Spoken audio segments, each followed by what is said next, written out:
இந்த கதை கன்னியாகுமரி மாவட்டத்தில் உள்ள கொளச்சல் என்ற ஒரு அழகான கடற்கரை ஊரில் தொடங்குகிறது. அங்கு இளங்கன் என்ற ஒரு இளைஞன் வாழ்ந்து வந்தான்.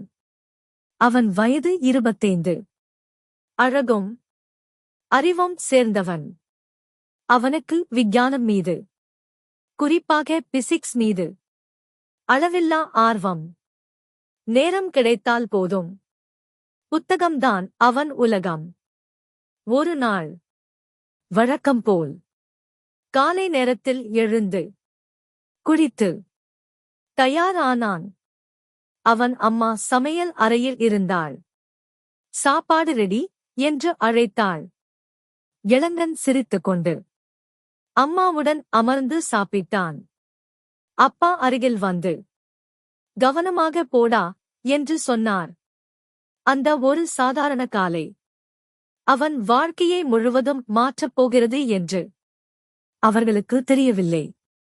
சாப்பிட்டு முடித்த இளங்கன் பைக்கை எடுத்துக்கொண்டு கல்லூரிக்கு புறப்பட்டான்.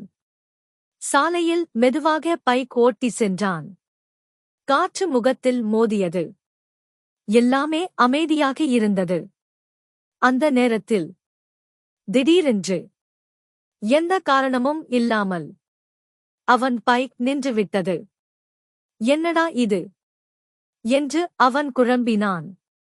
பைக்கை சாலையோரமாக நிறுத்தி மீண்டும் ஸ்டார்ட் பண்ண முயற்சித்தான். ஆனால் அது வேலை செய்யவில்லை. அவன் சுற்றி பார்த்தான். சில நொடிகளில் வானம் முழுவதும் கருமையாக மாற ஆரம்பித்தது. சூரியன் மறைந்தது போல ஒரு இருள் சூழ்ந்தது. காற்று வேகமாக வீச ஆரம்பித்தது. இளங்கனின் மனதில் ஒரு பயம் தோன்றியது. மழை வரப்போகுதா என்று நினைத்தான். அவன் அருகில் ஓடிப்போய் ஒதுங்க இடம் தேடினான். அந்த நொடியிலே ஒரு மிகப்பெரிய சத்தம். டடடடம். ஒரு சக்தி வாய்ந்த இடி நேராக அவன் மேல் விழுந்தது. அந்த ஒளி, அந்த சத்தம், அந்த அதிர்ச்சி, ஒரே ஒரு நொடி. அதற்குப் பிறகு அவன் காணாமல் போனான். அங்கே இருந்தது ஒரு வெள்ளை புகை மட்டும். சுற்றிலும் அமைதி. சில நொடிகள் கழித்து திடீரென்று இளங்கன் கண் திறந்தான். அவன் ஒரு படுக்கையில் படுத்திருந்தான். அவன் உடம்பு முழுக்க வலி. அவன் மெதுவாக எழுந்து அமர்ந்தான். சுற்றி பார்த்தான். அவன் கண்கள் பெரிதாகின. அவன் பார்த்த காட்சி அவனை அதிர்ச்சியில் ஆழ்த்தியது. அவன் இருந்த இடம், அவன் தெரிந்த உலகம் இல்லை. மண்ணால் கட்டப்பட்ட குடிசை வீடு. சிறிய எண்ணெய் விளக்கு. மங்கலான ஒளி. சுவற்றில் பழைய கருவிகள்.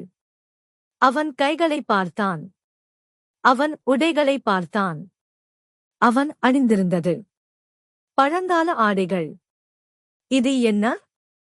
நான் எங்கே இருக்கேன்?